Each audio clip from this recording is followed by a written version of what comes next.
Assalamualaikum warahmatullahi. A'udzu billahi minasyaitonir rajim. Bismillahirrahmanirrahim. Alhamdulillahi rabbil alamin. Wal 'aqibatu lil muttaqin wa la 'udwana illa 'alal zalimin. Salatu wassalamu ala asyrafil anbiya'i wal mursalin wa ala alihi wa sahbihi ajma'in. Allahumma 'allimna ma yanfa'una wanfa'na bima 'allamtana wa zidna min karamika 'ilman ya akramal akramin. Rabbana iftah bainana wa baina qaumina bil haqqi wa anta khairul fatihin. Wa la hawla wa la quwwata illa billahil 'aliyyil 'azim. La hawla wa la quwwata illa billahil 'aliyyil 'azim. Muslimin dan muslimat yang dirahmati oleh Allah Subhanahu wa taala, alhamdulillah kita dapat meneruskan pengajian kita, penghayatan kita terhadap kitab Bulughul Maram karangan Imam Ibn Hajar Al-Asqalani rahimahullahu ta'ala. Dan alhamdulillah pada malam ini merupakan siri yang ke-19. Siri yang ke-19 dalam siri pengajian kita. Dan insya-Allah sebagaimana biasa saya akan mulakan dengan memperkenalkan seorang tokoh hadis yang merupakan antara tokoh yang dipilih oleh Ibn Hajar Al-Asqalani sebagai rojokan beliau di dalam kitab Bulughul Maram ini. Sama ada dia merujuk kepada kitab-kitab tokoh tersebut ataupun beliau merujuk kepada hukum-hukum, pandangan-pandangan tokoh-tokoh tersebut berkaitan dengan hadis-hadis yang dimuatkan di dalam kitab Bulughul Maram.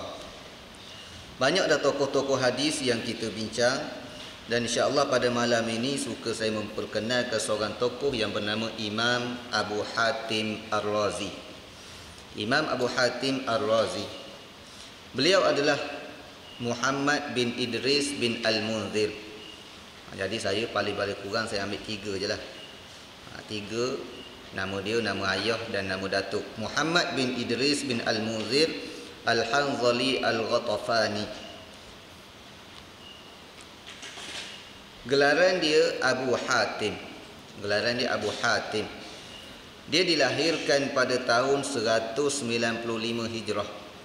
Iaitu beliau merupakan seorang yang sezaman dengan Imam Bukhari rahimahullahu ta'ala. Sezaman dengan Imam Bukhari, cuma ketika Imam Bukhari meninggal dunia, beliau masih belum meninggal dunia lagi. Beliau hidup selepas kewafatan Imam Bukhari lebih daripada 20 tahun.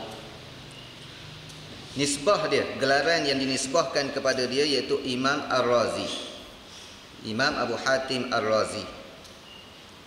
Nisbah Razi ini kepada satu tempat yang bernama Ar-Rai. Ini nisbah dia agak pelik sikit.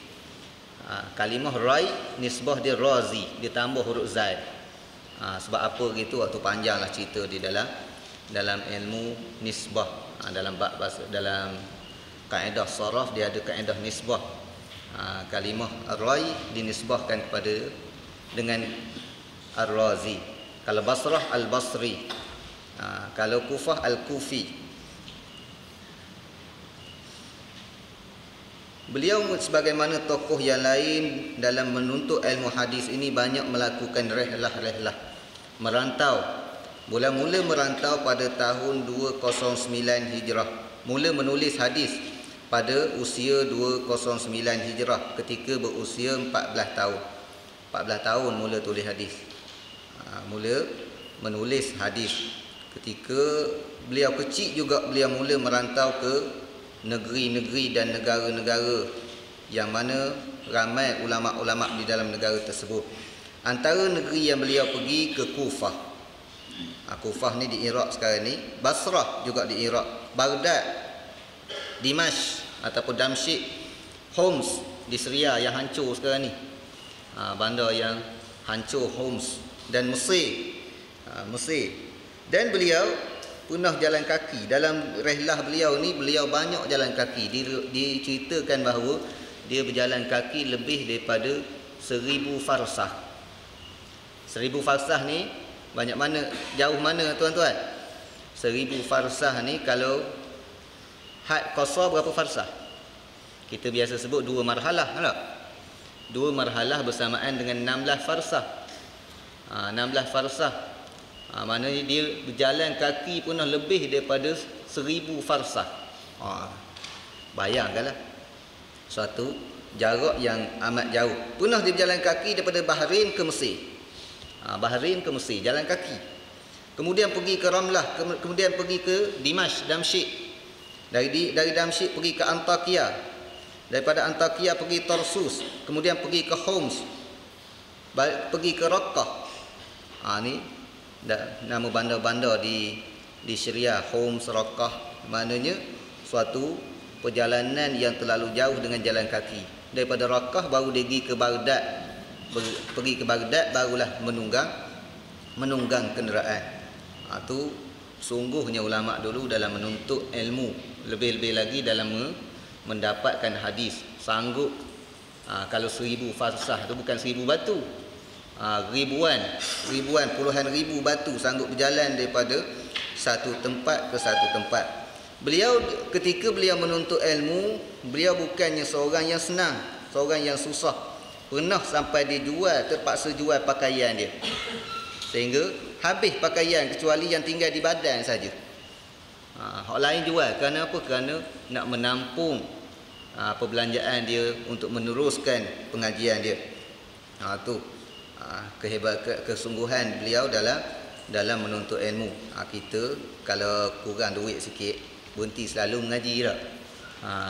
Tak dapat pinjaman ataupun mak ayah tak mampu, berhenti selalu. Tak ada yang sampai tahap kehebatan macam ulama-ulama dulu. Siapa guru dia? Bila merantau banyak tempat ni sudah pastilah guru dia terlalu ramai. Dikatakan hampir 3000 guru. Hampir 3000 guru yang diambil hadis daripada tokoh-tokoh tersebut. Di antara guru dia Adam bin Abi Iyas. Siapa Adam bin Abi Iyas ni? Iaitu guru juga kepada Imam Bukhari. Ada tokoh yang seguru dia dengan Imam Bukhari.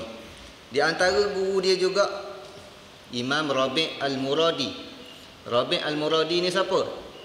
Sahabat Imam Syafi'i. Sahabat Imam Syafi'i, orang yang banyak menukilkan mazhab Imam Syafi'i, kaul-kaul pandangan Imam Syafi'i, iaitu Imam Rabi' Al-Muradi. Dan begitu juga Muhammad bin Abdullah Al-Ansari. Ramai lagi tokoh-tokoh yang lain. Saya sebut beberapa nama saja. Anak murid dia pula ramai yang meriwayatkan hadis daripada beliau. Siapa di antara yang memuatkan hadis, yang meriwayatkan hadis dan memuatkan hadis dalam kitab beliau, iaitu tokoh sunan, iaitu Imam Abu Daud, Imam Nasa'i dan Ibnu Majah. Maknanya dalam kitab Abu Daud, dalam kitab Nasa'i dan Ibnu Majah ada tokoh-tokoh ini meriwayatkan daripada Imam Abu Hatim Ar-Razi rahimahullahu ta'ala. Termasuk juga Imam Abu Zur'ah Ar-Razi. Ini kehebatan dia. Anak murid hebat, tok-tok guru hebat. Sudah pastilah seorang tokoh yang hebat ini mendapat pujian-pujian daripada para ulama-ulama yang lain. Di antaranya Imam Abu Nuaim rahimahullahu ta'ala, beliau menyatakan bahawa Imam Abu Hatim ini imamun fil hifzi wal fahmi. Merupakan seorang imam, seorang rojokan, orang yang sangat hebat dalam hafalan dan kefahaman hadis. Dalam hafal, ngapal hadis, dialah tokoh yang paling hebat di waktu itu. Imam Zahabi pula mengatakan bahawa dia al-imamul hafizul kabir, seorang imam yang hafiz lagi hebat. Mana seorang hafiz hadis, bukan hafiz Quran. Kalau hafiz Quran ni tuan-tuan, kalau zaman dulu, zaman ulama-ulama, hafiz Quran ni perkara yang biasa sangat. Waktu budak-budak aja. 10 tahun, 15 tahun, 12 tahun ngapal Quran, tu perkara biasa. Jadi hafiz ni hafiz hadis. Ratusan ribu hadis duduk dalam kepala. Beliau juga merupakan seorang imamul jarh wa ta'dil, seorang imam, seorang tokoh yang banyak membuat kritikan kepada periwayat-periwayat hadis. Nama si Fulan bin si Fulan, dia kata orang ni boleh dipercayai. Nama si Fulan bin si Fulan, dia kata orang ni tak boleh dipercayai. Dia kata orang ni pembohong. Dia kata orang ni begitu, orang ni begini. Sebab itulah kita lihat, buka mana-mana kitab Al-Jarh wa Ta'dil, kitab yang membuat penilaian tentang perawi-perawi hadis, memang mereka menukilkan daripada tokoh-tokoh yang ramai, di antaranya Imam Abu Hatim. Si Fulan bin si Fulan, Imam Abu Hatim kata dia siqah. Si Fulan bin si Fulan, Imam Abu Hatim kata dia dhaif, orang yang kurang ingatan. Si Fulan bin si Fulan, Imam Abu Hatim kata dia pembohong. Maknanya nama Imam Abu Hatim Ar-Razi cukup terkenal di dalam ilmu Al-Jarh wa Ta'dil. Kemudian beliau juga mengarang kitab, tetapi kitab yang dikarang oleh beliau, hasil karangan beliau sendiri, merupakan kitab yang maktub sekarang ni. Apa makna kitab yang maktub? Kitab yang tidak dicetak lagi, berada di pustaka-pustaka yang tertentu. Di antaranya di Dimash ada kitab yang dikarang oleh beliau. Kalau kita nak cari kitab Imam Abu Hatim, cari ke pustaka-pustaka nak beli, memang tak jumpa lagi. Cuma ilmu Imam Abu Hatim ini dinukilkan dalam kitab-kitab yang lain. Kita buka kitab Imam Zahabi, buka kitab Imam Ibn Hajar Al-Asqalani, kitab Taqribut Tahzib, Tahzibut Tahzib. Dalam membicarakan tentang periwayat hadis, memanglah Imam Abu Hatim lah di antara orang yang banyak dinukilkan kenyataan-kenyataan beliau. Bahkan dikarang oleh tokoh-tokoh yang lain, di antaranya anak beliau sendiri, Imam Ibnu Abi Hatim, anak kepada Abu Hatim. Anak kepada Abu Hatim ni juga seorang ulama besar dalam hadis, dan dia mengarang kitab Al-Jarh wa Ta'dil. Dialah di antara yang banyak menukilkan kalam ayah dia. Bila sebut si Fulan bin si Fulan, dia kata sami'tu abi yaqulu, aku mendengar ayah aku berkata berkaitan dengan si Fulan begini, begian. Ni Imam Abu Hatim Ar-Razi, dan beliau wafat pada tahun 277 Hijrah ketika berusia lebih kurang 82 tahun. Okey, itulah sedikit berkaitan dengan Imam Abu Hatim Ar-Razi. Baru tak sampai 20 lagi tokoh kita sebut. Saya kira-kira tokoh yang disebut oleh Imam Ibn Hajar ni lebih kurang 30 dalam kitab kita ni. Berbalik kepada kitab Bulughul Maram, bab syurutis salah. Wa bisanadil muttasili ila al-Imam Ibn Hajar rahimahullahu ta'ala wa bihi qala an Ali ibn Talq radhiyallahu anhu qala Rasulullah sallallahu alaihi wasallam idza fasa ahadukum fi sholati falyansarif waliyatawadda wal yu'idis shalah, rawahu al-khamsah wa sahhahahu Ibn Hibban. Diriwayatkan daripada Ali bin Talq radhiyallahu anhu, beliau mengatakan bahawa Rasulullah sallallahu alaihi wasallam pernah bersabda, apabila seorang di antara kamu kentut, iaitu keluar angin dalam solatnya, dia harus keluar. Harus itu harus Hindu tu. Bukan harus boleh kita keluar, boleh tak keluar. Dah kentut, jangan silap faham. Kitab ni kata harus, maknanya dah kentut. Walaupun dah busuk, dah apa, harus keluar. Tak wajib keluar. Harus di situ maknanya kena keluar. Harus bagi bahasa Indon. Tulis. Harus itu bererti wajib keluar. Hendaklah dia keluar. Harus Indon tu. Sebab tu tuan-tuan, kalau bahasa Indon terjemah, kita faham ke bahasa Melayu, kadang-kadang lari makna dia. Hendaklah dia keluar daripada solatnya dan berwuduk, lalu mengulangi solatnya daripada awal. Wal yu'idis salah. Hadis riwayat khamsah dan dinilai sahih oleh Ibn Hibban. Riwayat khamsah Abu Daud, Tirmizi, Nasai, Ibnu Majah dan Imam Ahmad. Wa an Aisyah radhiyallahu anha qalat anha 'anil Nabi sallallahu alaihi wasallam qala la yaqbalullahu salata haidin illa bi khimar, rawahu al-khamsatu illa an-Nasa'i wa sahhahahu Ibnu Khuzaimah. Daripada Aisyah radhiyallahu anha telah menceritakan daripada Nabi sallallahu alaihi wasallam pernah bersabda, Allah tidak menerima solat wanita yang baligh kecuali dengan memakai tudung. Hadis riwayat khamsah kecuali Nasa'i, dinilai sahih oleh Ibnu Khuzaimah. Okey, kita ambil hadis yang pertama tadi, hadis Ali bin Talq. Hadis Ali bin Talq ini menceritakan tentang syarat sah sembahyang. Di sini syarat sah sembahyang, bagaimana Nabi SAW menyatakan idza fasa ahadukum fi shalah falyansarif. Siapa yang kentut tengah sembahyang, hendaklah dia beredar daripada sembahyang. Ini menunjukkan kentut merupakan suatu perkara yang membatalkan wuduk. Bila membatalkan wuduk, tak boleh dah nak terus sembahyang. Walaupun nak perhabis sikit je lagi, kita apa, dah hujung dah lah. Baca Allahumma salli ala Muhammad wa ala ali Muhammad, tak salah je lagi kentut. Kentut dulu sebelum salam. Tak boleh nak terus Assalamualaikum.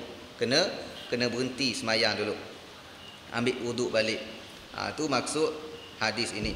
Dan tuan-tuan, kalau kita lihat hadis ini, hadis merupakan hadis yang dipertikaikan dia sudut kesahihan dia, iaitu ada ulama menghukum hadis ini sebagai hadis yang sahih, dan ada ulama menyatakan hadis ini merupakan hadis yang tidak sahih. Berbagai-bagai pandangan ulama terhadap hadis ini. Tetapi berkaitan dengan hukum kentut membatalkan wuduk, kalau kita berpegang dengan pendapat yang tak sahih, yang kata hadis ni tak sahih sekalipun, semua ulama kata kentut batal wuduk. Bab kentut semua batal wuduk. Tak kira pandangan yang kata hadis ni tak sahih pun mengatakan batal wuduk, kerana perkara tersebut berlaku ijma' di kalangan ulama, kentut boleh membatalkan wuduk.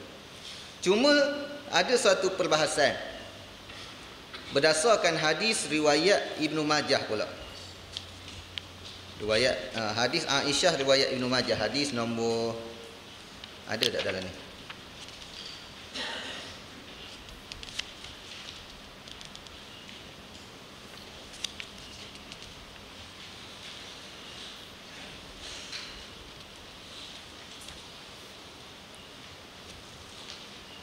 Hadis Aisyah riwayat Ibnu Majah yang telah dibincangkan dalam bab wuduk dulu.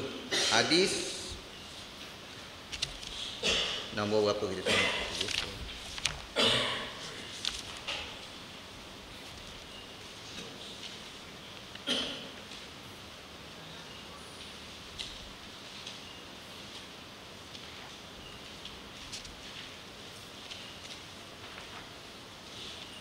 Ni hadis kalau dalam kitab ni bernombor 80. Hadis Aisyah anna Rasulullah sallallahu alaihi wasallam qala man asaba qai'un aw ru'afun aw qalasun aw madyun falyansarif falyatawadda thumma liyabni ala salati. Ni thumma liyabni ala salati, kemudian teruskanlah solat. Jadi ada hadis daripada Aisyah, hadis Talq tadi, dia Nabi suruh ulang solat. Ulang bila bererti ulang ni start daripada awal balik, takbir semula.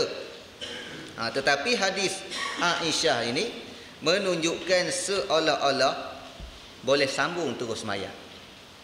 Wal yabni ala thumma yabni ala salati, kemudian teruskan sembahyang. Jadi dalam masalah ini ulama ada khilaf. Bila seorang terkentut tengah sembahyang, ambil wuduk, masuk semula, nak start balik ke boleh sambung? Contoh tinggal rakaat terakhir 4 rakaat, pergi ambil wuduk, kemudian Allahu Akbar, sambung terus rakaat yang dia tinggal. Dalam masalah ni 3 mazhab menyatakan bahawa batal sembahyang dan wajib ulang berdasarkan hadis Ali bin Talq tadi. Mana dah kentut, ambil sembahyang, start daripada awal. Ni. Tetapi ada ulama menyatakan, di antaranya Imam Hanafi. Mazhab Hanafi menyatakan bahawa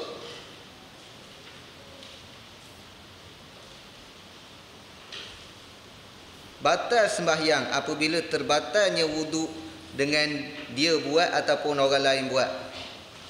Atau ada pun dengan perbuatan dia ataupun perbuatan orang lain. Kalaulah ni kita ambil sini. Kalaulah keluar angin tersebut bukan kerana perbuatan dia, bukan saja dia terang nak kentut, tapi terkentut. Mazhab Hanafi kata kalau terkentut, dia kata boleh diteruskan sembahyang lepas ambil air sembahyang. Keluar dulu, lepas tu ambil air sembahyang balik. Sambung terus. Kalau 2 rakaat sembahyang zuhur kentut, kemudian sambung balik. Tu kalau terkentut. Tapi kalau sengaja kentut, 2 rakaat tu terang. Saja nak terang kentut, tu batal. Memang kena start daripada awal. Tu mazhab Hanafi mengatakan. Tetapi kenapa 3 mazhab menyatakan kena ulang sembahyang? Kerana hadis Ali bin Tad tadi lebih kuat.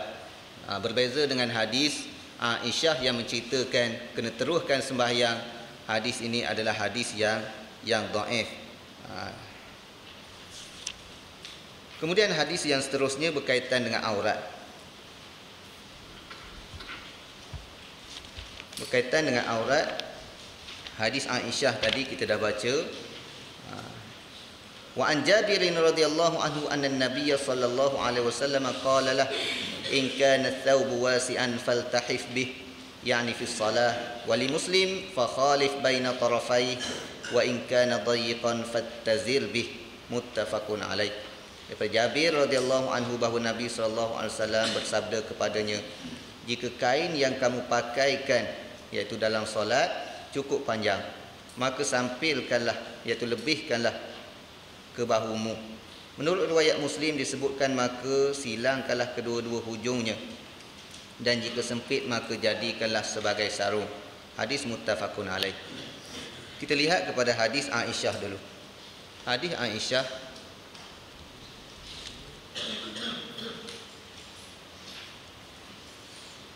Aisyah yang diriwayatkan oleh khamsah kecuali Nasa'i dan ditashihkan oleh Imam Ibn Khuzaimah berbunyi la yaqbalullahu salata haidin illa bi khimar. Sedikit berkaitan dengan lurah bahasa hadis ini. Kalau kita tengok salata haidin, sembahyang orang yang haid. Haid ni orang haid, takkan orang haid sembahyang. Di sini maksud di sini perempuan yang dah yang pernah haid, iaitu yang dah sampai tempoh untuk dia haid, iaitu perempuan yang dah balik. Maksud haid ini bukan tengah haid, tetapi perempuan yang sudah balik. Kerana bagi perempuan yang sudah balik biasanya dia ada haid. Cuma ada dikatakan setengah-setengah orang tu walaupun dia balik tapi haid tak ada lagi. Ada cerita mengatakan Fatimah dia dinamakan Zahra kerana dia tak haid sampai sudah tak ada haid. Setakat mana kesahihan cerita tu saya tak pasti lagi. Saya tak jumpa lagi dalam riwayat-riwayat yang sahih. Nak kata palsu pun saya tak jumpa lagi ulama yang kata palsu. Tapi sahabat-sahabat boleh cek lah balik. Jadi haid di situ bererti perempuan yang telah balik. Mana tak sah sembahyang. Maknanya kalau tak balik kita tak wajib paksa anak perempuan kita pakai tudung kalau dia semayang. Baru umur 5 tahun nak ikut kita semayang, lah. Tak wajib paksa. Jangan pula tak pakai tudung tak boleh semayang. Dia tak balik sebagai latihan menggalakkan dia buat dia semayang walaupun tak cukup rakaat, walaupun tak ikut rukun sekalipun, sebagai galakan tak jadi masalah bagi budak-budak kecil. Jadi di situ menunjukkan bagi orang perempuan wajib menutup aurat ketika nak sembahyang. Kemudian hadis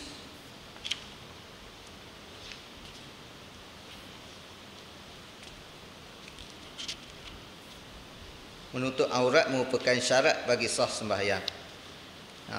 La yaqbalullahu salat, Allah Taala tak terima sembahyang. Maknanya tidak terima sembahyang, tak sah lah tanpa menutup aurat.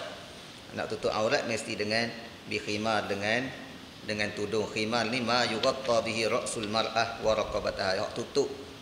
Tutup kepala, tutup kepala dan tengkuk perempuan. Kerana perempuan ni dia hanya dibenarkan muka dan tapak tangan sahaja. Kemudian hadis Jabir menceritakan bahawa Nabi pernah mengajar Jabir. Dia kata, kalaulah kamu pakai baju yang luas, faltahif bih, kamu iltahafa ni maknanya berselimut, maknanya boleh nak bungkus-bungkus lebih-lebih kurang. Tetapi kalau pakai pakaian yang sempit, mengikut riwayat Muslim ada penambahan, kamu fattazir, kena buat macam kain, maknanya kena ikat sikit, supaya tak nampak aurat. Ittazir ni maknanya macam ikat, macam ikat sikit. Kalaulah kain tu labuh, kita tutup bungkus pun tak apa, tak timbul masalah. Tetapi kalau kain tu lebih-lebih kurang je, ada lebih sikit je, tu kena ikat molek. Maknanya suatu kenyataan daripada Nabi ataupun panduan daripada Nabi mengajar Jabir supaya menjaga aurat jangan sampai terbuka, iaitu fattazir, kalau pakaian tu sikit, tutup dengan kain, maknanya tutup bahagian aurat dulu, bahagian bawah dulu. Kalau kain tu luas, boleh sampai atas, berselimut pun tak apa. Tu cadangan daripada panduan daripada Nabi SAW, yang menunjukkan bahawa yang pentingnya tutup aurat. Syarat sah sembahyang itu berkaitan dengan perempuan tadi. Saya nak sebut pandangan ulama pula. Pandangan ulama menyatakan, kebanyakan ulama Maliki, Syafi'i menyatakan bahawa yang boleh dibuka hanya muka dan tapak kaki sahaja. Kecuali dalam mazhab Abu Hanifah, dalam ketika sembahyang beliau menambah sedikit, menyatakan bahawa dibolehkan kalau terbuka kaki, kerana umumul balwa, hujah dia boleh kalau terbuka kaki. Tetapi walaupun guru saya Dr. Nuruddin Ittih dia bermazhab Hanafi, tetapi dia kata dalil dari segi kuatnya dalil mazhab yang mengatakan kaki pun tak boleh buka lebih kuat. Maknanya mazhab Hanafi dalam masalah ni tidak berapa kuat. Kerana ada hadis daripada Ummu Salamah yang akan kita baca sebentar, sekejap lagi, bahawa Nabi suruh menutup kaki, menutup telapak kaki. Maknanya hadis ini menguatkan hujah mazhab yang menyatakan bahawa kaki pun wajib ditutup. Tak kiralah tutup dengan stoking ke, tutup dengan kain ke, terpulang pada kita. Kemudian hadis yang seterusnya, walahuma, bagi keduanya, iaitu bagi Bukhari dan Muslim juga, min hadis Abi Hurairah radhiyallahu anhu qala la yusalli ahadukum fi thawbil wahidi laisa ala atiqihi minhu syai'. Riwayat Bukhari dan Muslim melalui Abu Hurairah radhiyallahu anhu disebutkan, janganlah seorang dari kamu solat dengan memakai sehelai kain, sementara bahagian bahunya tidak tertutup oleh sesuatu pun dari kain yang dipakainya.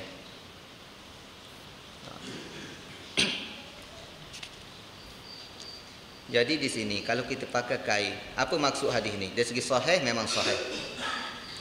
Hadis ni memang sahih. Nabi kata kalau pakai kain jangan biar bahu kosong, mesti letak penutup di atas bahu kita, tutup bahu kita. La yusalli, tidak sembahyang seorang kamu, iaitu janganlah la yusalli ahadukum. Di sini terjemah dengan jangan kurang tepat. Tidak sepatutnya seorang kamu sembahyang. Sebab kalau jangan la yusalli ahadukum, tak ada ya. Bila ada ya, la yusalli ahadukum, tak sepatutnya seorang kamu sembahyang pada satu pakaian yang tidak letak, satu kain yang tidak letak satu benda pun atas bahu dia.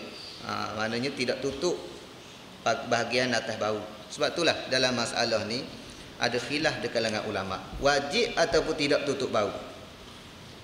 Wajib ataupun tidak. Dari segi zahir hadis ni nampak macam Nabi suruh, Apa hukum tutup bahu ketika sembahyang? Mazhab Hambali mengatakan bahawa wajib juga. Wajib juga. Kalau pakai kain selai tak ada apa, tutup atas bahu tak sah sembahyang. Itu mazhab Imam Hambali. Mazhab Imam Hambali. Tetapi mazhab yang lain selain daripada Imam Hambali mengatakan bahawa memadai kita tutup aurat saja. Aurat di antara pusat dan lutut saja. Walaupun atas bahu tak ada selai kain, walaupun atas bahu tak ada selai benang sekalipun, mazhab jumhur ulama mengatakan sah dah sembahyang.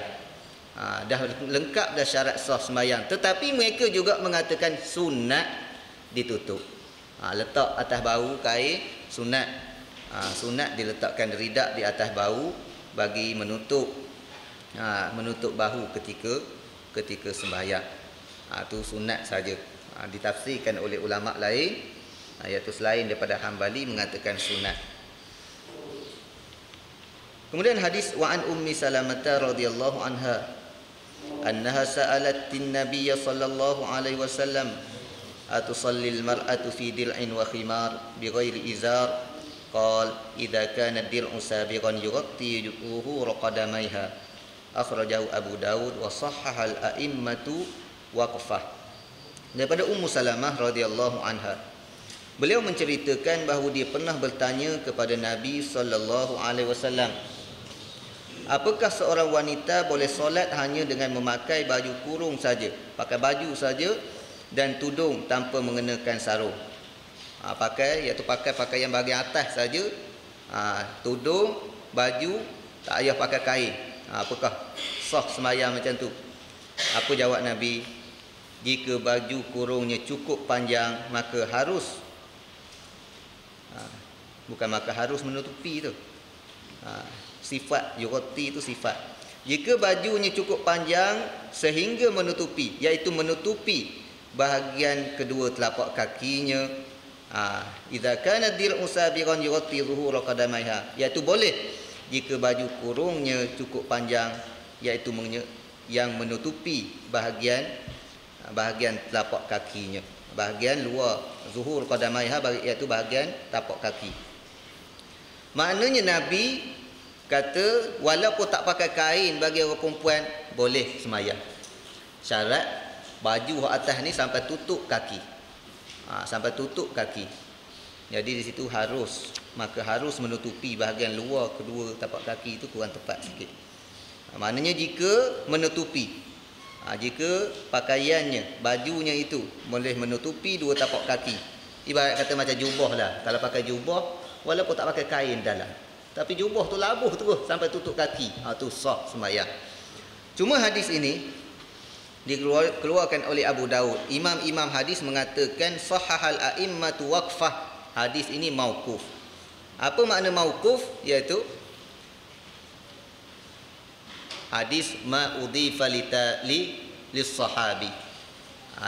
Hadis yang disandarkan kepada sahabat. Iaitu kenyataan sahabat dinamakan hadis mauquf. Jangan kita lupa, kenyataan daripada Rasulullah, sama ada perbuatan, sama ada percakapan, sama ada akuan takrir, dia merupakan hadis marfu'. Tu bukan dari segi darjat dia, tetapi nama dia. Kenyataan daripada sahabat dipanggil hadis juga, tapi hadis mauquf. Kenyataan daripada tabi'in dinamakan hadis maqtu'. Maqtu' mim qaf ta waw ain. Wa ma udhifa lin nabil marfu'u wa ma li sahibin huwal marfu' wal mauqufu. Lebih kurang gitulah, saya lupa dah sikit. Disebut dalam matan Baikuni, iaitu yang disandarkan kepada Nabi dinamakan hadis marfu'. Jadi di sini ulama-ulama hadis mengatakan hadis ni mauquf. Apa makna mauquf? Dia bukan kenyataan daripada Nabi, tetapi kenyataan daripada Ummi Salamah. Kenyataan daripada Ummi Salamah. Tapi ulama pula membahas pula kenyataan Ummi Salamah dalam bab berkaitan dengan ibadat ini, dia dalam bab perkara yang tak mungkin dia keluar ijtihad. Para ulama menyatakan bahawa walaupun dia merupakan kenyataan sahabat, tetapi dia juga menyamai hukum kenyataan daripada Nabi. Perkara ni bukannya main-main, bukannya boleh reka-reka daripada sahabat, walaupun Ummi Salamah, walaupun isteri Nabi, mestilah ada sandarannya daripada Rasulullah sallallahu alaihi wasallam. Jadi sebagaimana saya sebut, hadis ini menguatkan pandangan 3 mazhab yang mengatakan kaki juga merupakan aurat yang wajib ditutup. Kaki juga merupakan aurat yang wajib ditutup.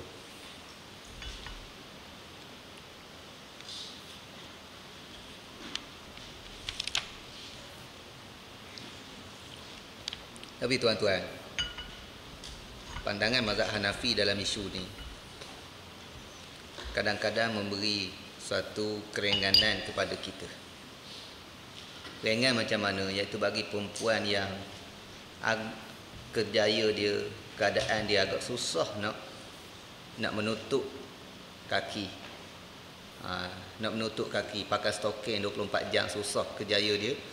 Kalau kerja di pejabat, kerja cikgu, tak ada masalah. Dia bukan setakat stokin, kasut pun dia pakai. Kasut pun dia pakai. Tapi kalau setengah-setengah kerjaya yang memang menyukarkan, sangat menyukarkan dia, kalau dia nak pakai stokin 24 jam, tutup kaki 24 jam, maka tak jadi salah kita ambil mazhab Hanafi yang kata kaki boleh dibuka.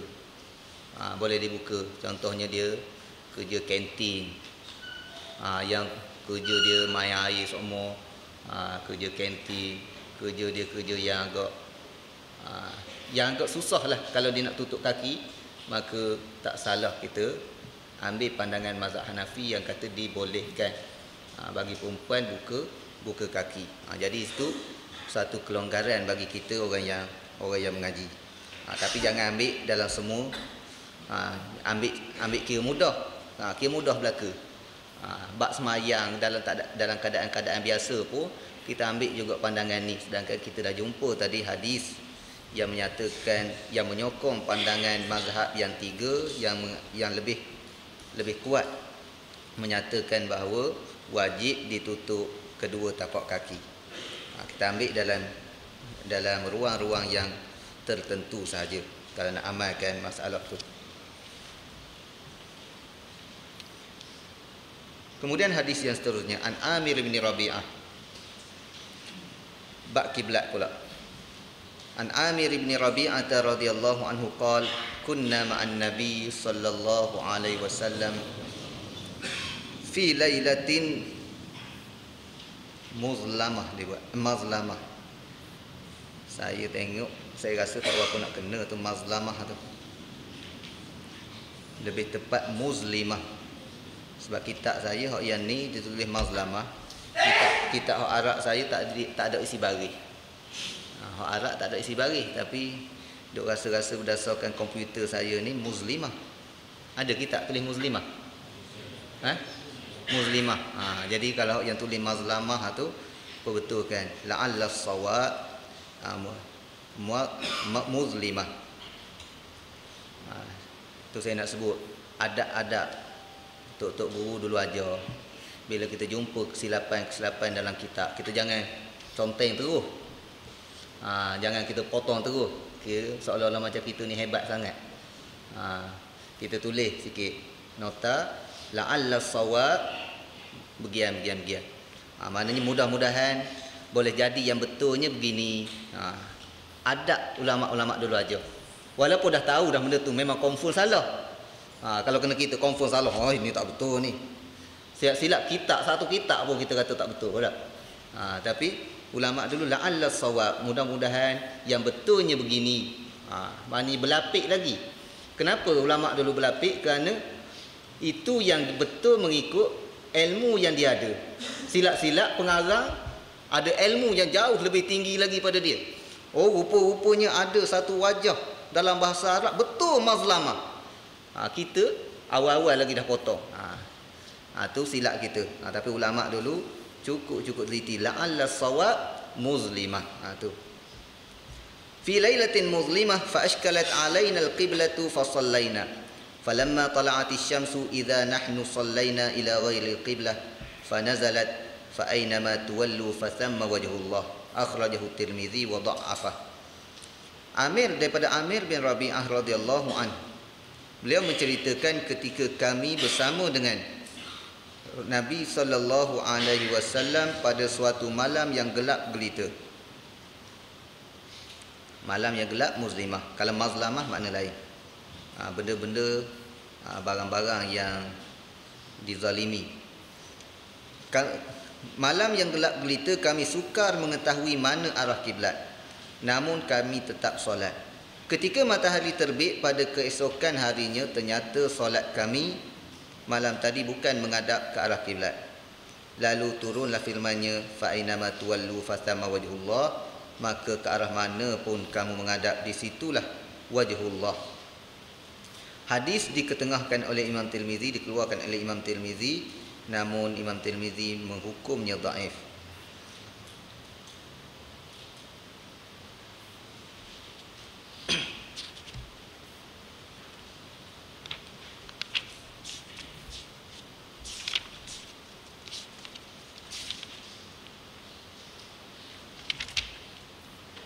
Wa an Abi Hurairah radhiyallahu anhu, ini dia tinggal matan. Qala Rasulullah sallallahu alaihi wasallam, ma bainal masyriqi wal maghribi qiblah, akhrajahu Tirmizi wa qawwahu al-Bukhari. Dari Abu Hurairah radhiyallahu anhu, beliau menceritakan bahawa Rasulullah sallallahu alaihi wasallam pernah bersabda, di antara arah timur dan barat terdapat arah kiblat. Hadis diketengahkan oleh Tirmizi dan dikuatkan oleh Bukhari. Okay, muslimin dan muslimat yang dirahmati oleh Allah Ta'ala, dia ada permasalahan di sini berkaitan dengan menghadap kiblat.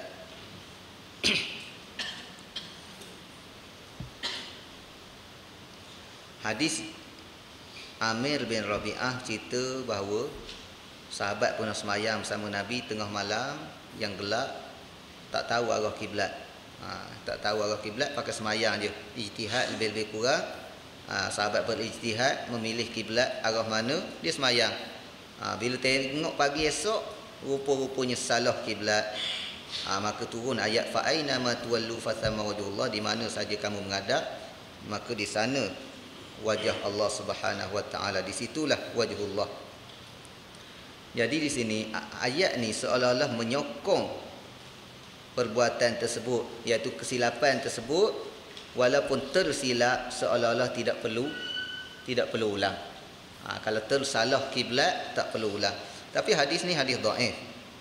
Hadis ni hadis dhaif yang sebagaimana yang dinyatakan oleh Imam Tirmizi rahimahullah taala. Imam Tirmizi disebut hadza haditsun laisa isnaduhu bidzak. Hadis ini sanad dia tak ada apa. Maksud dia tak ada apa ni, sanad dia tak boleh kita nak jadikan hujah. Periwayat dia tak ada hujah. Dia satu istilah ulama-ulama al-jarh wa ta'dil. Kalau disebut laisa isnaduhu bidzak, maknanya sanad dia, perawi-perawi yang ada dan sanad dia ada yang tak boleh nak pakai, tak boleh kita pakai. Tapi kadang-kadang orang tak faham. Bila orang yang tak faham istilah al-jarh wa ta'dil, dia terjemah hadis ni laisa bi syai' fi isnadihi man laisa bi syai'. Man sesiapa, laisa tidak ada, bisyai'in sesuatu. Oh, hadis ni ada orang yang tak ada apa. Tak ada apa, okeylah. Kalau kita tak faham istilah, bila sebut laisa bisyai', tak ada apa, kita ingat okey. Tetapi istilah-istilah ulama hadis, ulama al-jarh wa ta'dil, bila sebut laisa bidzak, laisa bisyai', maknanya istilah yang mempertikaikan perawi tersebut. Maknanya hadis ni perawi dia tak boleh kita iktimad, kita sandarkan kerana adanya kecacatan. Laisa bisyai' laisa bidzak, maknanya salah satu daripada lafaz-lafaz mengkritik sanad hadis. Begitulah juga saya nak sebut dalam sanad hadis, para ulama kadang-kadang dimeriwayatkan satu hadis, dia tidak mengkritik nama tapi dia sebut nama. Contoh, dia kata hadis ni dalam sanad dia ada si fulan bin si fulan. Dia tak kata si fulan tu boleh dipercayai. Dia tak kata si fulan tu tak boleh dipercayai. Dia tak kata. Tetapi dia bila dia sebut laisa bisyai', bila dia sebut nama salah seorang periwayat hadis tersebut menunjukkan nama yang dipertikaikan tentang siqah dia. Sama ada dia dhaif, yang seorang yang lemah ingatan, sama ada dia seorang yang tidak boleh dipercayai. Kadang-kadang kita tak faham bila ulama kata sebut satu hadis dalam sanad dia ada si fulan bin si fulan. Oh, hadis ni di antara perawi dia ada si fulan bin si fulan, okeylah tu. Tapi bila sebut ada si fulan bin si fulan, maknanya orang yang cacat, perawi yang cacat di dalam hadis. Begitulah hadis ini bagi Imam At-Tirmizi menyatakan bahawa di antara orang yang cacat, tokoh perawi yang dipertikaikan dalam hadis ini iaitu Ash'ath As-Samman. Dia seorang yang yudha'afu fil hadis, yang dinilai dhaif dalam meriwayatkan hadis. Okey, dari segi zahir hadis ni kita tengok orang yang sembahyang tersilap kiblat tak perlu, tidak ada perintah supaya dia mengulangi sembahyang dia. Dalam masalah ni tuan-tuan, banyak perbahasan di kalangan ulama. Sebelum ada tu saya nak sebut saya nak bincang perbahasan ulama pula dulu berkaitan dengan salah kiblat ni. Kiblat kita semua tahu, fawalli wajhaka syatral masjidil haram. Menghadap ke Masjidil Haram ataupun menghadap ke Kaabah. Itu kiblat yang disepakati oleh ulama. Bila kiblat disepakati oleh ulama, salah memang tak betul. Sengaja salah memang tak betul. Jadi menghadap kiblat tu suatu hukum yang qat'i, yang putus. Tetapi kalau tersalah kiblat begini, hukum yang hanya ada hadis dhaif. Sebab itulah dalam masalah ni ulama-ulama mazhab Syafi'i di antaranya menyatakan bahawa hadis ni kita tak boleh jadi hujah. Kerana menghadap kiblat tu merupakan hukum yang qat'i. Kita nak ejah, nak tukar hukum yang memang dah putus menghadap kiblat, kena menghadap kiblat dengan hadis yang dhaif tak boleh. Jadi kalau tersilap maka sama ada dah habis waktu sembahyang ataupun tak habis lagi waktu sembahyang, kena ulang balik. Dan ada satu kaedah fiqh mengatakan la ibrata lidhanni al-bayyini khata'uh. Tidak boleh diambil kira suatu zon, suatu sangkaan yang dah memang jelas dah tersalah. Sembahyang ngadap ke sana. Bila ada api rupa-rupanya sini mihrab, wajib ulang balik. Kenapa? Al-bayyini khata'uh, yang dah jelas dah salah. Dah jelas dah salah. Kecuali kita menghadap satu tempat yang memang kita tak tahu sampai bila-bila. Pergi ke hutan sebagai contohnya, tengok-tengok lebih-lebih kurang, rasanya arah ni, sembahyang arah tu. Sampai kita keluar daripada hutan, sampai sudah kita tak tahu. Yang tu tak apalah. Tersalah ke, betul ke, itu ijtihad kita, tak jadi masalah. Dalam mazhab Syafi'i tetap tidak beramal dengan hadis ni, kerana hadis dhaif ini tidak boleh mentakhsiskan hukum yang ada dalam masalah yang qat'i, menghadap kiblat. Okey, yang kedua, perbahasan yang panjang-panjang lagi saya tak perlulah. Itu pandangan mazhab Syafi'i, wajib diulangkan sembahyang tersebut. Sembahyang tersebut. Tetapi ada mazhab-mazhab yang lain menyatakan bahawa kalaulah seseorang tersebut dia dah berijtihad. Apa makna berijtihad? Dia cuba dulu cari arah kiblat. Dia bukan pakai rambang terus. Kalau pakai rambang terus, hak tu memang tak jadi mazhab mana sekalipun. Dia cuba ijtihad dulu, tengok arah ni rasa, buat kajian lebih-lebih kurang, dia dapat satu kesimpulan arah ni kiblat. Setelah dia berijtihad, dalam bab ni kita boleh ijtihad tuan-tuan. Ijtihad bukan kata kita tak boleh belaka, ada bab yang kita boleh ijtihad. Kita ijtihad, kita cari karinah yang menunjukkan arah mana kiblat, kemudian kita semayang ke satu arah. Lepas kita semayang, maka terbukti tersalah kiblat, ketika tu ada mazhab mengatakan tak perlu ulang. Mazhab Hanafi, mazhab Hambali, mazhab Maliki kata tak perlu ulang. Tetapi mazhab Syafi'i dia tidak mengamalkan hadis dhaif ini kerana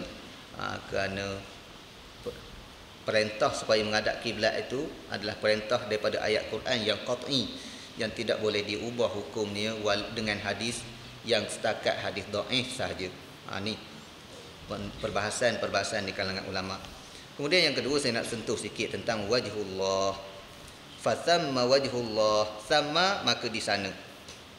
Wajhullah ni kita boleh nak ikut pandangan salaf, kita mengisbatkan wajhullah tanpa kita mentakwilkan.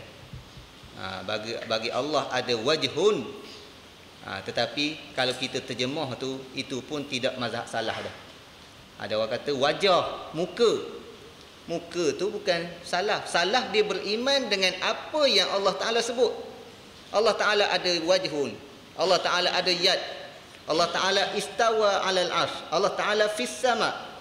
Setakat tu saja. Hak tu pendapat salaf yang sebenar.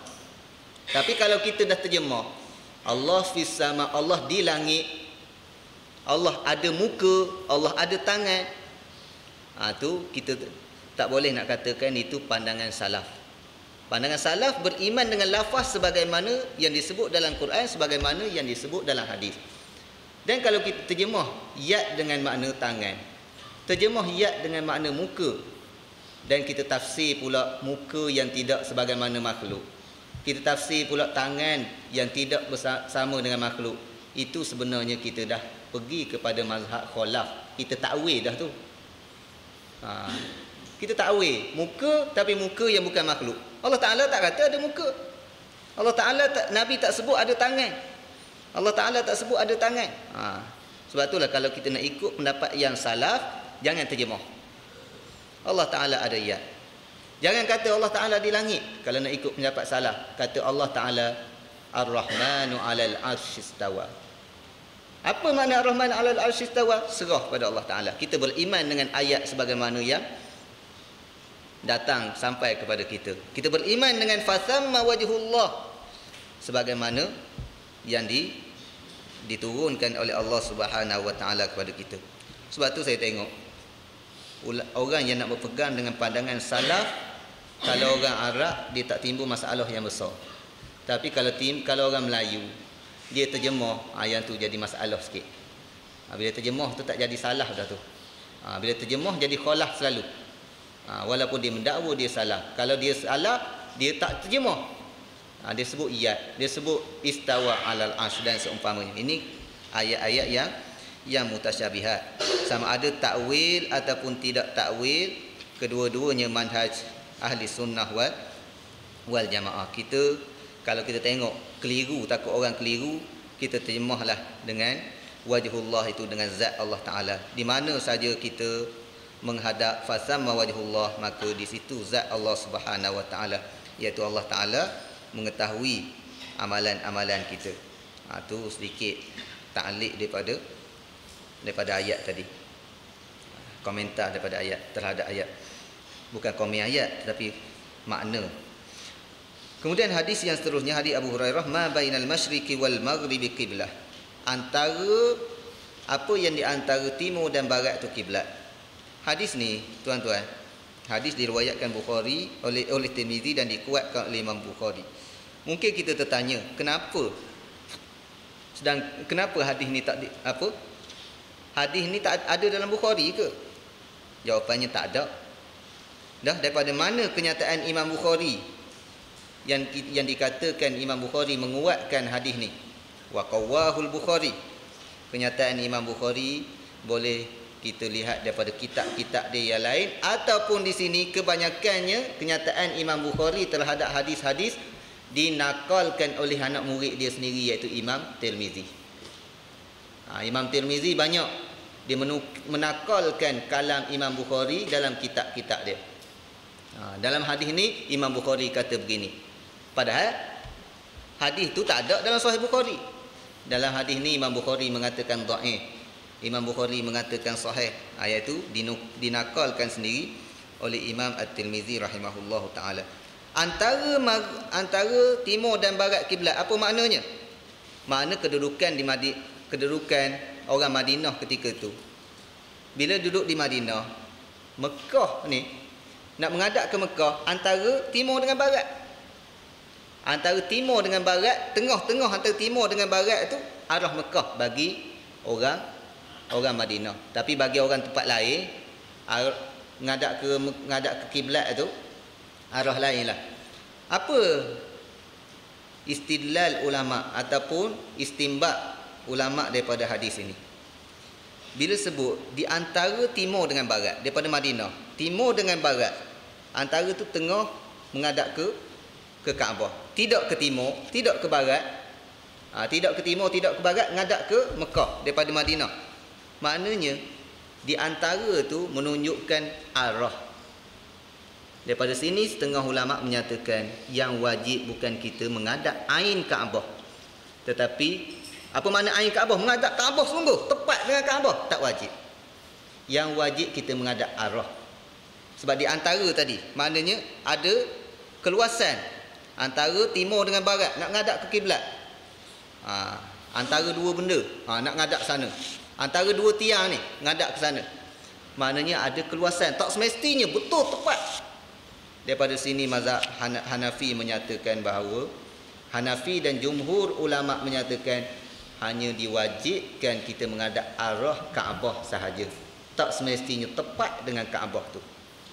Tapi dalam mazhab Syafi'i, mengatakan wajib kita menghadap tepat ke Kaabah kalau kita mampu melakukannya. Wajib menghadap tepat ke Kaabah. Arah-arah gitu kalau kita boleh tepat, tak kena lagi.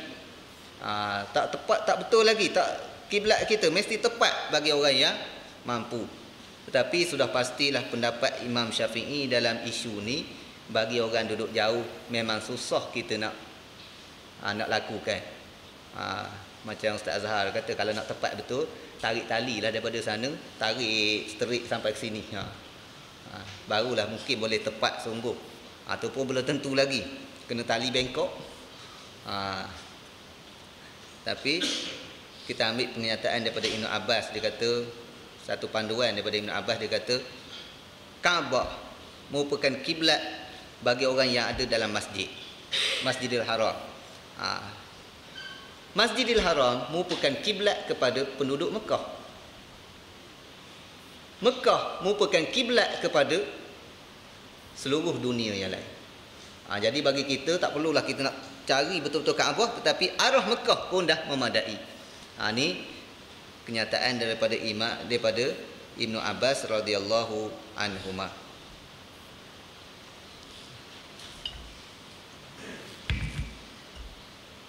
Kemudian hadis yang seterusnya, wa an Amir bin Rabi'ah radhiyallahu anhu qala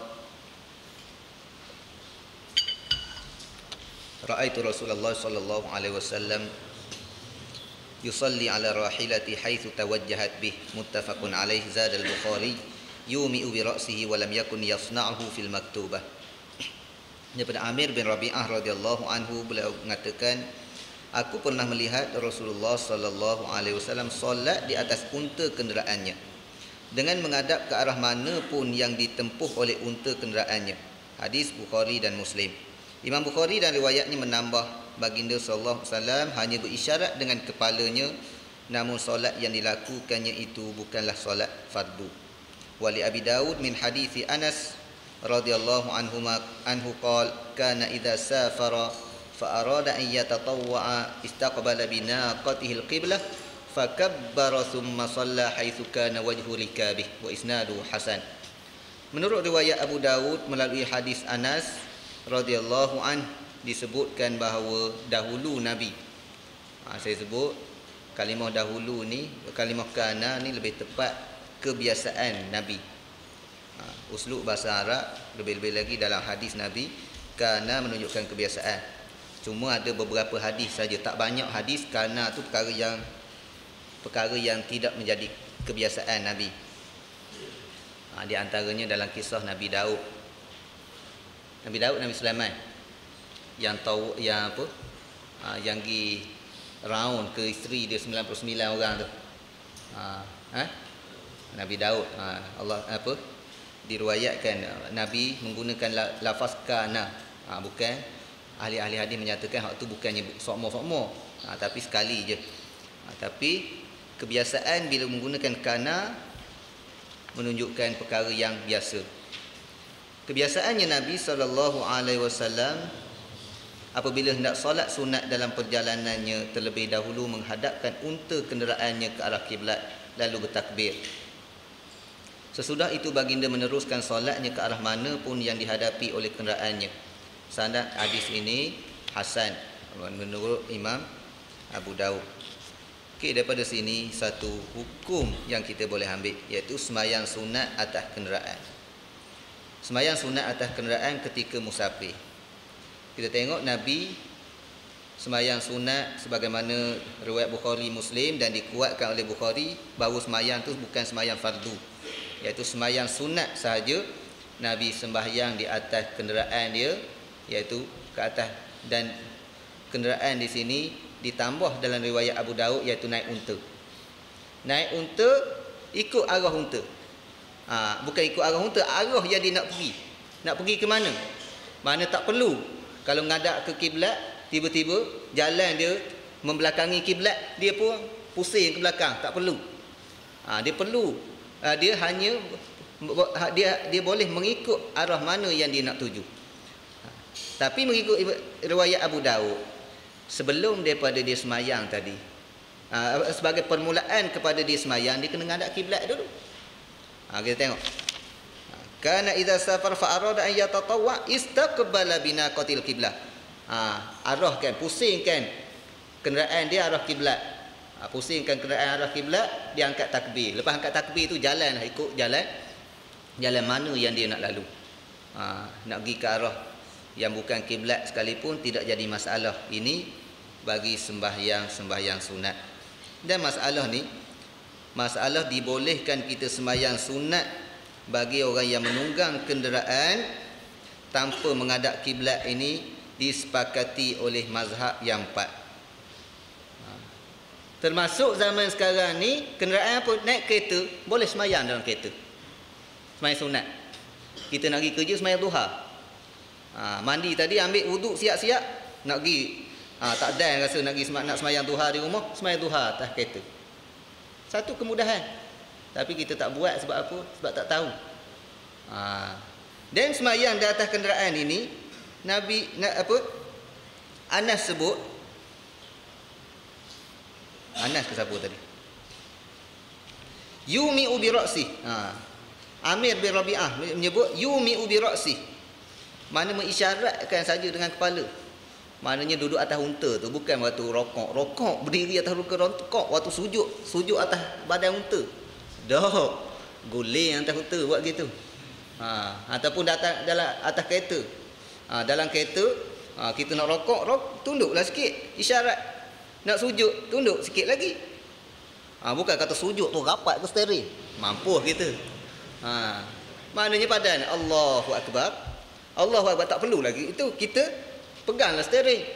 Perlu tukar giar. Allahu Akbar. Kemudian nak rokok. Allahu Akbar.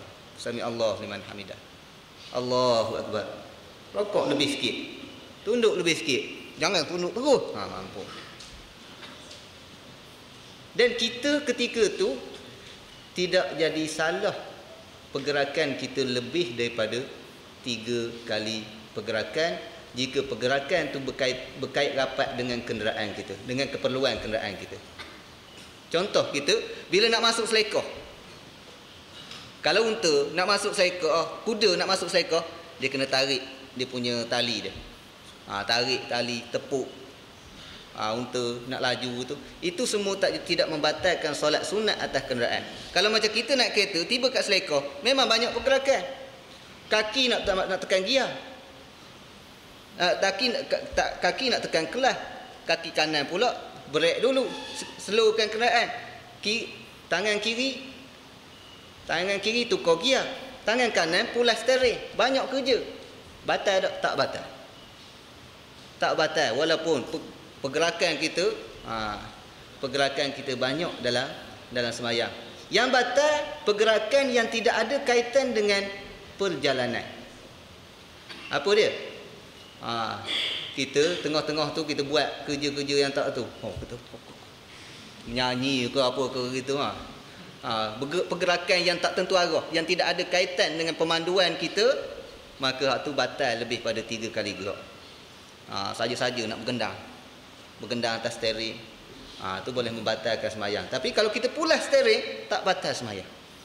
Ni suatu ilmu baru, mungkin sebahagian daripada kita tak tahu boleh sembahyang. Tetapi dalam isu ini, dalam ketika perjalanan yang macam mana? Perjalanan yang macam mana? Kebanyakan ulama menyatakan bahawa tidak ada beza di antara musafir yang jauh ataupun musafir yang dekat. Tak semestinya musafir yang boleh kita qasar sembahyang saja. Ini kebanyakan ulama kata. Mana nak pergi dekat pun boleh kita lakukan sembahyang sunat di atas kenderaan. Cuma mestilah bermusafir. Kalau tidak bermusafir tak boleh. Contoh apa? Ustaz Khairul nak test kereta musim kat Darul Fikri. Ala-ala musim habis 2 rakaat, tak boleh. Kerana musim di kawasan rumah kita tu bukan musafir. Musafir ni disebut oleh ulama sekurang-kurangnya jawazal imran, maknanya kita melintasi, keluar daripada tempat tinggal kita. Keluar daripada sini nak pergi ke bandar contohnya. Tu dah kira keluar daripada tempat tinggal kita. Tapi kalau setakat nak musim di Darul Fikri saja, tu tak boleh. Tapi dalam mazhab Malik dia agak ketat sikit. Dia meletakkan syarat juga musafir yang boleh diqasarkan sembahyang. Dari sini nak kita meluh baru boleh sembahyang sunat atas kenderaan. Kalau setakat nak berulang ke bandar, tu tak lepas lagi. Tu mazhab Malik. Tapi bagi kita tak, perkara-perkara sunat ni daripada tak buat, baik ambil pandangan yang mudah. Kalau tu mazhab Malik tak boleh buat, ada yang boleh buat, menambahkan pahala kita. Ini kemudahan-kemudahan di dalam kita melakukan ibadah. Kemudian hadis seterusnya, wa an Abi Sa'idin radhiyallahu anhu anin Nabi sallallahu alaihi wasallam, al-ardu kulluha masjidun illa al-maqbaratu wal hammam.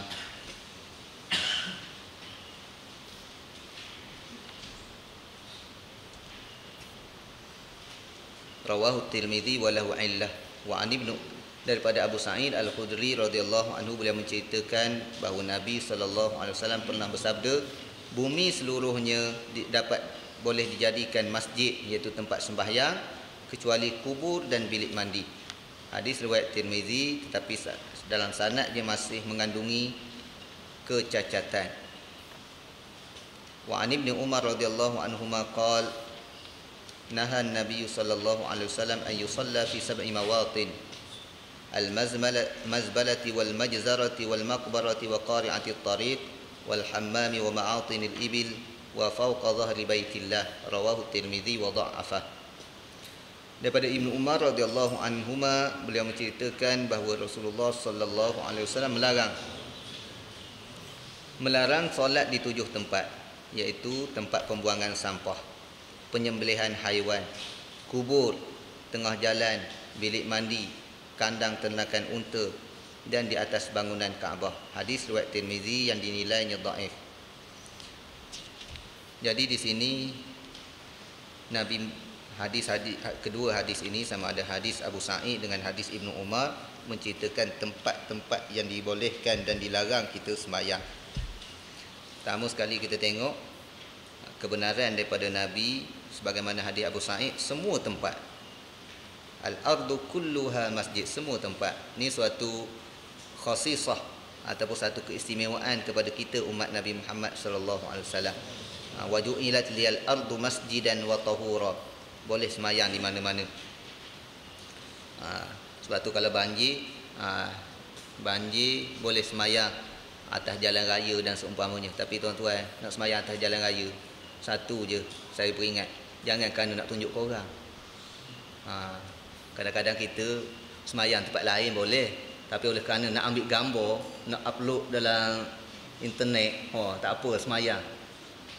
Kalau kerana nak tunjuk orang, semayang tu tak tahulah Allah Ta'ala terima ataupun tidak. Tapi kalau kita tunjuk ke orang dengan niat nak bagi tahu bahawa walaupun kita buat kerja apa sekalipun, tetapi kita juga perlu menunaikan kewajipan, tu bagus. Tujuan kita tunjuk tu kerana apa? Kerana nak khabar walaupun kami buat kerja, bantu orang banjir, kami pun semayang. Semayang ni jangan tinggal. Kalau tujuan nak bagi tahu orang sedemikian rupa, tak jadi masalah. Tapi kalau nak bangga, tengok aku boleh semayang atas tu. Silap-silap ada pula upload gambar semayang apa?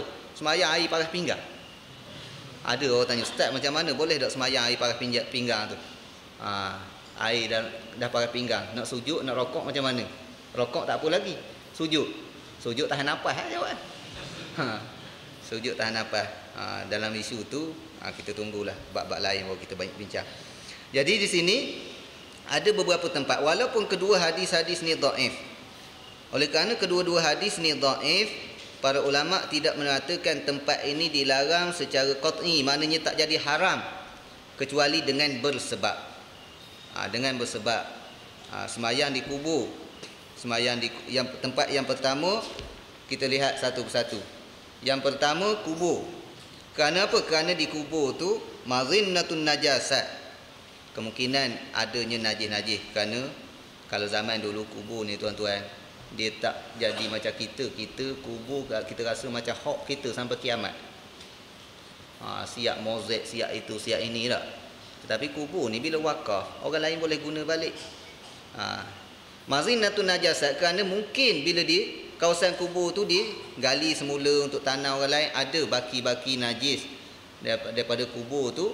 Jadi di situlah Nabi larang sembahyang. Dan juga bila sembahyang ngadap kubur ni juga boleh mengelak. Larangan sembahyang menghadap di kubur boleh mengelak daripada pandangan-pandangan yang kata yang mengagung-agungkan kubur.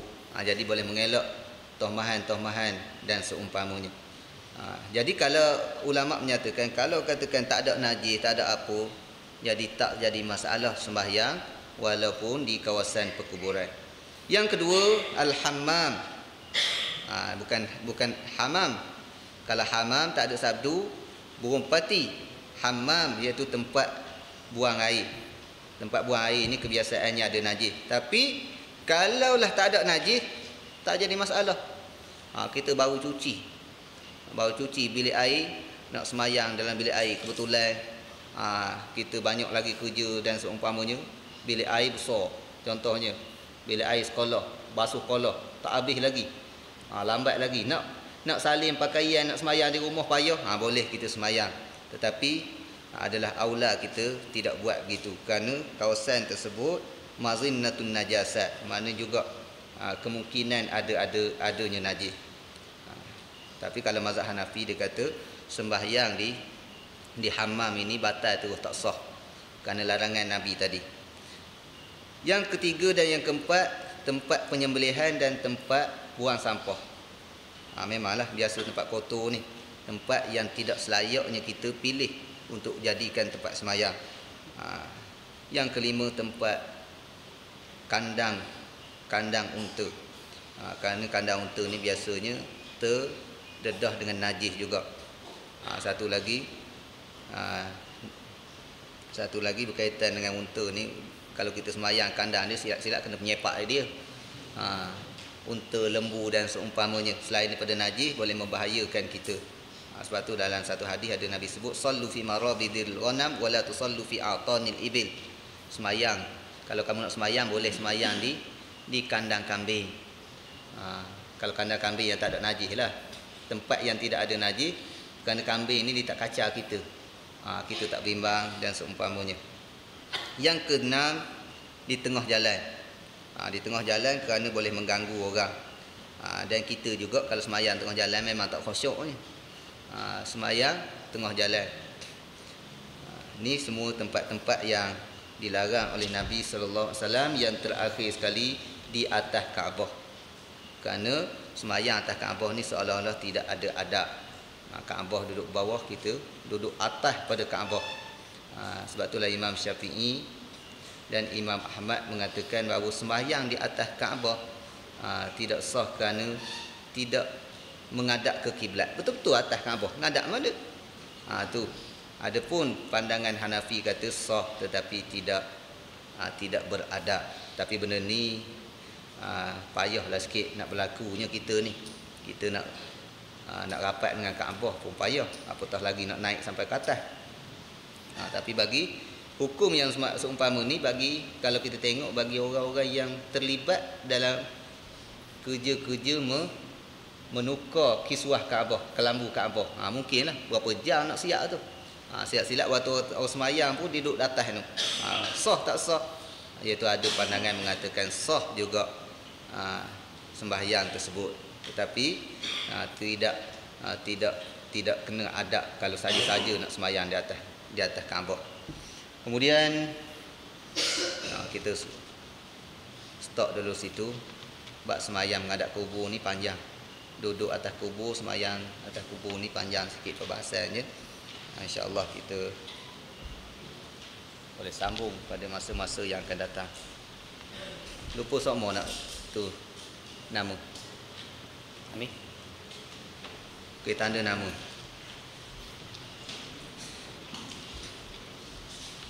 Okey, satu soalan dulu yang kita tak jawab pas sudah lagi.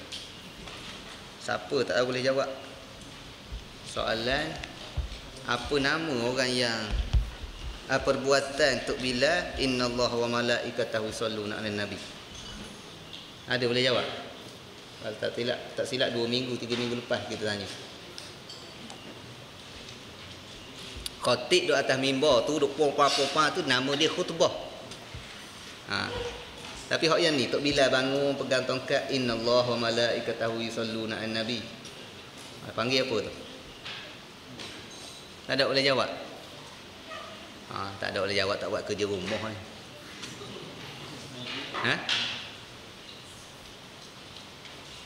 Ada yang jawab?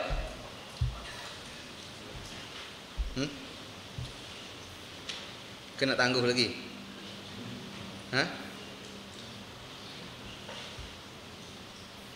Innallaha wa malaikatahu yusholluna 'alan nabi. Tu nama apa tu?